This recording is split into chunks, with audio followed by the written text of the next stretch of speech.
I'm going to focus on the family-based immigration, whereas you have someone who is petitioning for you. In terms of the process, where are they going to start from?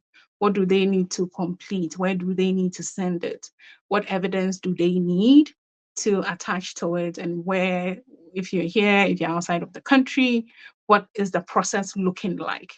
And basically, I give all of this information so that people can make an informed decision, because sometimes if you, between the waiting times and the processing times and all of that, for most people they'll just decide, you know what, wherever I'm living, I think I'm okay. I mean, I would wish to move to the US, but if this is what the process looks like, then I'll probably just stay where I am and just develop my life. Things like, I have an auntie who lives here, can my auntie petition for me? No, you don't fall within that class or the categories that we determine to be family based. I have a cousin, I have a friend, I have a grandparent. All of that, it falls outside of it. So if the US citizen living here or the permanent resident living here wants to petition, they would can only petition for their child, their spouse, their parents, and then their siblings.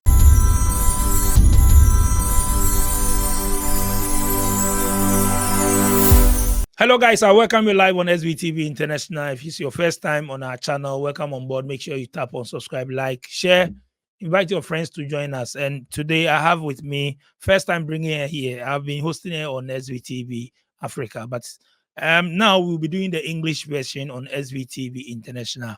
So I'm here with immigration lawyer or immigration attorney. She's based in the US. She's called lawyer Abba. So let me just invite her straightforward and let's see what she has for us. First time bringing her here, though, we've treated one or two topics, but it's not too late. We can just start straightforward from here. Lawyer, welcome you live on SBTV International. How are you doing? Oh, I'm good, Gigi. Thank you for having me. First time here, so I'm very happy. We've been talking on SBTV Africa in our local dialects, but I decided to bring Mhm. you here today so that those who don't understand our local dialects will understand the English ones. So every week, you'll be seeing lawyer Abba on this show. You can contact her, and numbers and details will be on the screens, and social media handles too, as you can see by the name. You can follow her on all social media handles on from TikTok and then Instagram, and also I think on Facebook. So, lawyer, I think first time here. I don't know how we're going to do it, but if you can just go through with maybe from the B1, B2, just a brief, if 5 minutes, and then the other topic we had before today's topic. Maybe you can just take us Okay. through so that those who watch Okay. on SVTV Africa couldn't understand the language will Okay. get it. So let's take from B1, B2, quick one. For having me on this platform for the very first time. And I hope to be a regular. So, as DJ already said, we've already tackled a couple of topics previously. Basically, things like the tourist visa, B1, B2, the documents you would need if you were going for an interview, things like how to conduct yourself if you get to the airport, what to do, and all of that. So, just a quick one. So, basically, for the B1, B2, which is the tourist visa, it's for short stays. It's for things, if it's for things like, say, even medical reasons. If you want to see a doctor in America, you go for the B1, B2. So once it's dependent on you, the B1, B2 is dependent on you, because you need to show the visa officer that you're coming to America for a very short stay and you have ties back home, such that when you come or when you come visit, you would go back. And so things like, if you have a family, if you have a business, if you have income, and all of that, they're all very positive attributes if you're trying to get the tourist visa to come into America. And I remember I also said that even in coming here, you don't even need an invitation letter. You can come by yourself, because you can prove that you can fund yourself, and then you can go back. Things like, when you get to the airport, you need to have an idea of what you're going to do, how long you're going to stay, where you're going to, the places you're going to go to, so that if you meet the custom officer and they're asking you these questions, you have those answers. and you're not seen as a red flag. And following from that, we had a lot of questions from people who wanted to know that they wanted to move to America legally. And they were from all over the world. I mean, I've had calls from as far as Japan, which was a surprise, even Australia and New Zealand, people in Canada, in the UK. These are people who are already established, they have their jobs, they have family, and I mean, they're in a place where they're thinking, okay, if I move to America, it would be better in terms of my immigration experience or where I want to be. I think being in America will be the best place. So they reached out regarding how do I do it legally, because I don't want to come in, I don't want to overstay, I don't want to have any issues, because wherever I'm living, let's say Sweden, I already have my documents. So if I'm immigrating, I want to do it the right way. So then we talked about the various forms of legal immigration, and basically immigration in the sense that whatever document you have, when you come into the US, you can literally start working from the very first day. So then we talked about the fact that if you have family here who can petition for you, if you have a job here, an employer here who is ready to employ you and bring you over, if you won the diversity lottery, or let's say if you are at any of the American borders and you're seeking asylum, all these are pathways through which you can come in and stay and be a permanent resident. So for today, I decided, since we had spoken about all of these pathways, I'm going to focus on the family-based immigration, whereas you have someone who is petitioning for you. In terms of the process, where are they going to start from? What do they need to complete? Where do they need to send it? What evidence do they need to attach to it? And where, if you're here, if you're outside of the country, what is the process looking like? And basically, I give all of this information so that people can make an informed decision, because sometimes if you, between the waiting times and the processing times and all of that, for most people they'll just decide, you know what, wherever I'm living, I think I'm okay. I mean, I would wish to move to the US, but if this is what the process looks like, then I'll probably just stay where I am and just develop my life. So that's what I'm. So for today, I'm just going to focus on the family-based immigration. So this is the point where you have someone here who is a US citizen who is a permanent resident. And in terms of someone, it's not everyone who can petition for you. The family-based categories are very strict and very direct. So if the US citizen is petitioning for their spouse, petitioning for their parent, their child, their siblings, it's a very unique set of categories. So things like, I have an auntie who lives here, can my auntie petition for me? No, you don't fall within that class or the categories that we determine to be family based. I have a cousin, I have a friend, I have a grandparent. All of that, it falls outside of it. So if the US citizen living here or the permanent resident living here wants to petition, they can only petition for their child, their spouse, their parents, and then their siblings. So in terms of the petitioning, what is the whole process like if I have a spouse who is a US citizen or a green card holder and they want to do this, or they want to start this process for me? What do they really need to do? How are we going to go about it? So the first step in all of this is a form we call the Form I-130. So that's the petition for the alien relative. So whether the person petitioning is a US citizen or a permanent resident, we all use the same form. It's the same thing across board, because that is what establishes the qualifying relationship between yourself and the person that you are petitioning for. So everyone takes the Form I-130, and that is what you will start the petition with. The unique thing about immigration, I said it on the other platform, is that it's federal in nature. So with immigration, you really don't need, if you need assistance, you really don't need a lawyer living within your state. You can reach out to anybody that you're comfortable with out there. So long as they practice immigration, they are bad in their state, they can help you with your petition because immigration is federal. We all go to the same federal agency, which is USCIS. They might have different field offices, but in terms of the form and where you're going to send it, you're dealing with USCIS, which is a federal agency. So don't be scared about using an attorney or a lawyer outside of your state. Me, preferably, but I mean, anyone that you're comfortable with, as long as they're not, I mean, they can be in your state, they can be outside of the state. Still reach out to them and let them help you. So that's the thing with the form. So what the form looks, it asks questions about you, the petitioner, things like your name, if you've had any former names. Sometimes maybe you were married before, you changed your name and now you're divorced or now you're remarried. I mean, whatever new names you've had, you would have to list all of them. Things like your age, your marital status, your employment, your address, even things biological or biographical, like your height, your weight, the color of your eyes, the color of your hair. All of that is included in the form I-130. And it's not just for the petitioner as well. There's also information for the beneficiary that you would have to input as well.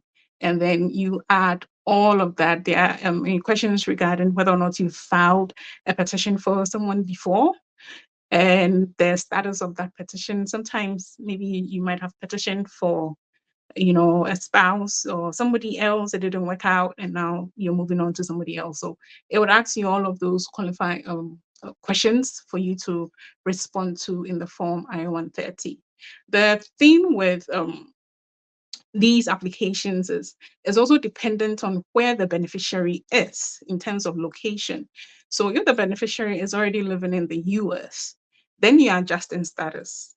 If the beneficiary is outside of the US, then there's a process called the consular processing. And the consular processing basically comes from the name consulate because they would be dealing with the embassy where they live, in the country that they live. So they would get their visa outside of the US. So they go through the consular processing. And if somebody is already in the US, then they are adjusting their status because they probably came in with some status and now they're married or whatever, they have a child who's 21 and can file for. So whatever status they have in the US, they are adjusting that status. So that's the adjustment of status. So depending on which one you're doing, the process is slightly, a bit, not slightly, it's different. So if you fill the form I-130, you're sending it to the USCIS. If you're filling just that form, there are boxes, there are places you can mail it to, or you can do it online. And depending on where you live and whether or not, as I said, you're adjusting or consular processing, where you need to mail it is different depending on which mailing box you're using, whether USPS, FedEx, there's different addresses. So sometimes that's why it's good is if just hand it over to someone, an immigration attorney, let them just handle it for you. And because we do this 1,000 times a day. So but if you still want to do it, that's absolutely fine. So you mail it to that box, they receive it. The processing time for your Form I-130 is also dependent on you, the petitioner, whether you're a US citizen or a permanent resident. Because for US citizens, the visa is readily available for immediate relatives. Sometimes that's a good thing about being a citizen. The visas are available. There's no waiting time. If you're a green card holder, there's a limit on the number of visas that can be granted in a year. So you are limited in that. So let's say if two people, we can file our Form I-130 at the same time. If I am a US citizen, because the visas are available, I can get my response just a tad bit quicker than somebody who is now waiting for the visas to be available.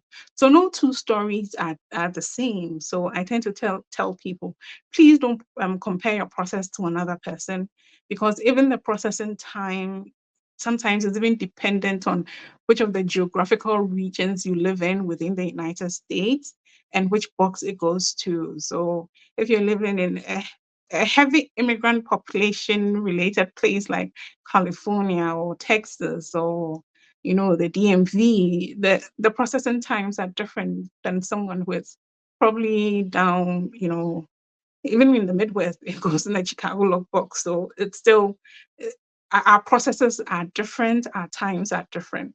So my advice is, please just don't compare your stories to each other. Don't think there's something wrong with the application. If there is, USCIS will let you know. It's either they are rejecting it or they are sending you a request for evidence.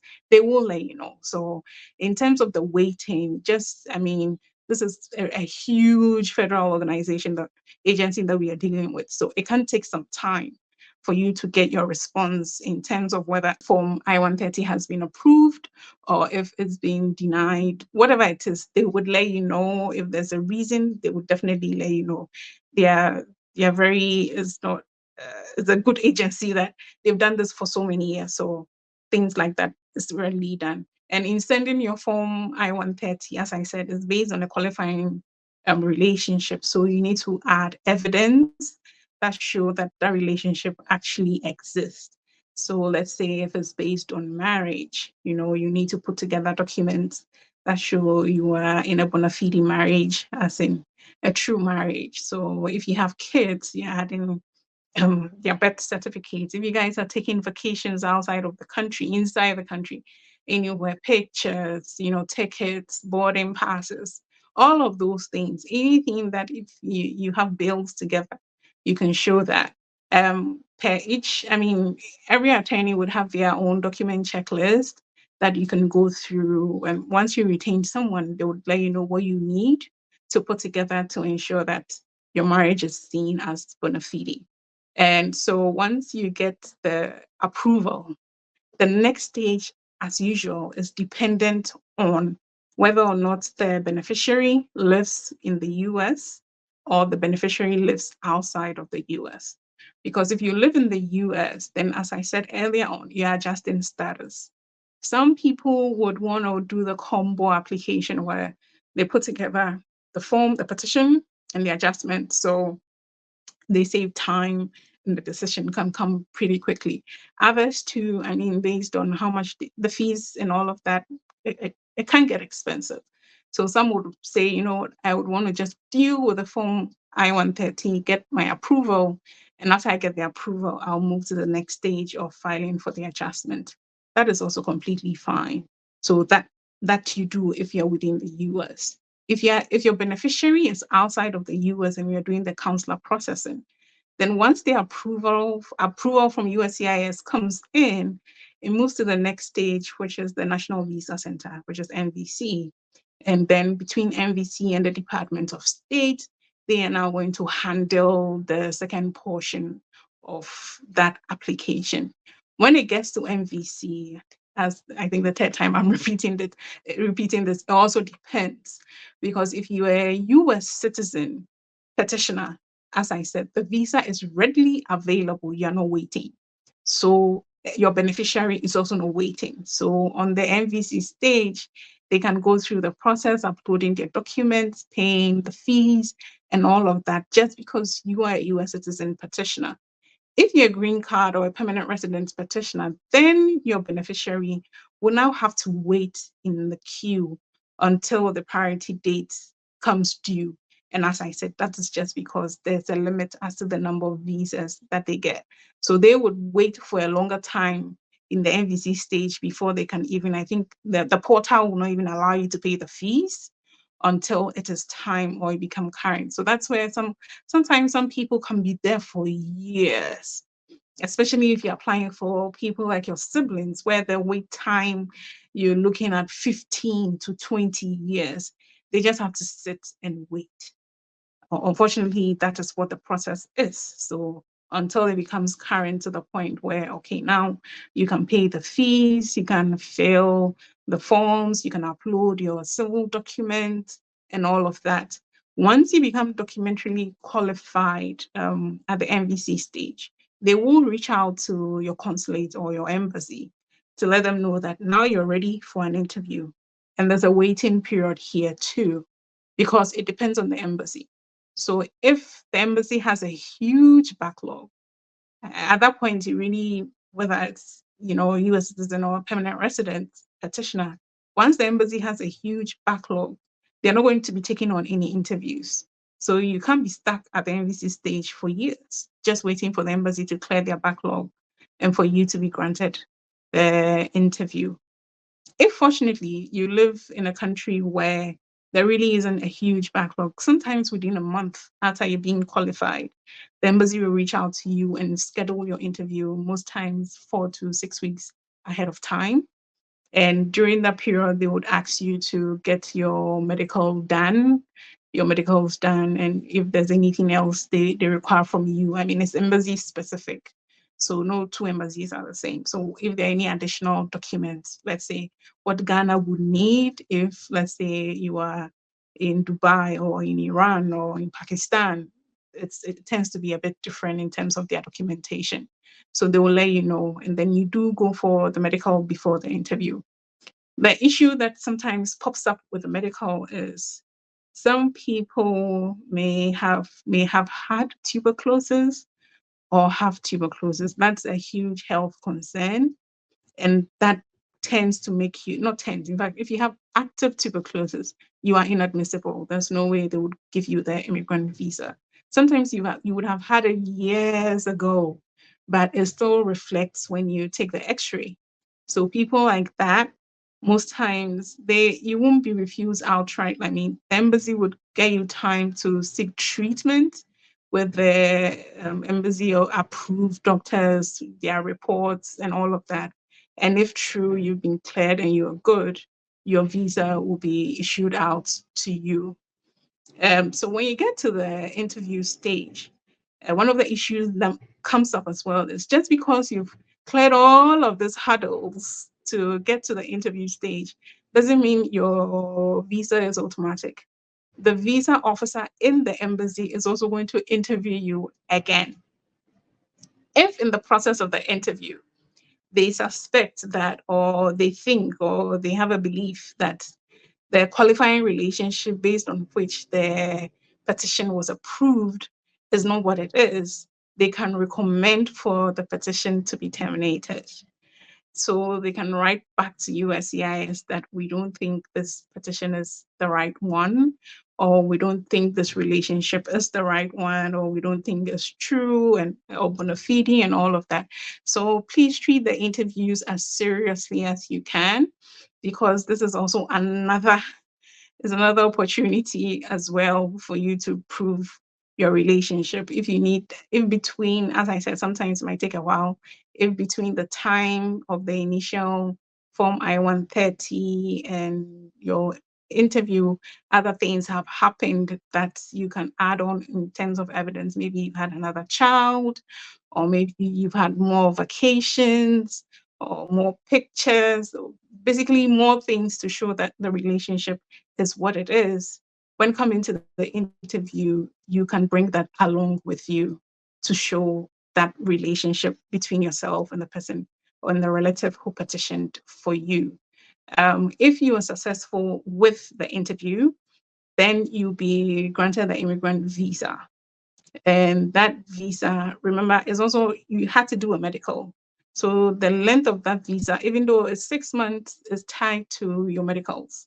So you can try as quickly as possible to come into the US and activate it at any point of entry.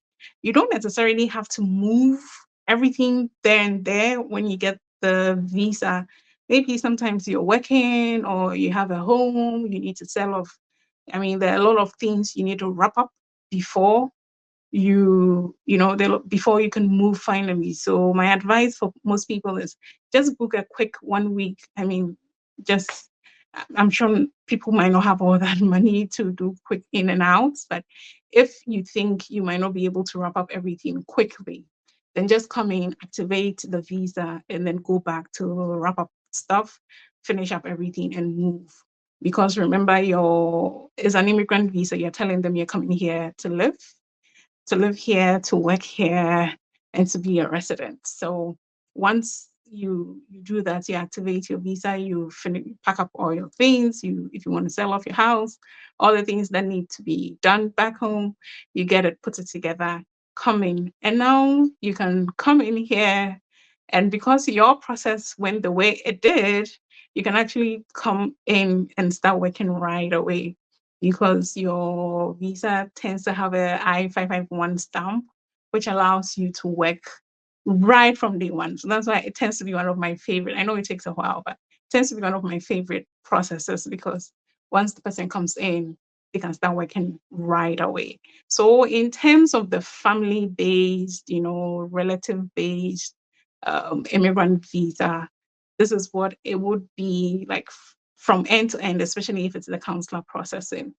That's what it would tend to be, and then you can come in, and you can come in legally to DJ Okay, Marion. okay. Thank you so much, Lawyer Abba, for having time to come on our show to also brief us through what we should know and all that. Guys, like I said, make sure you follow Lawyer Abba at Abba_immigration attorney on Instagram and also on TikTok.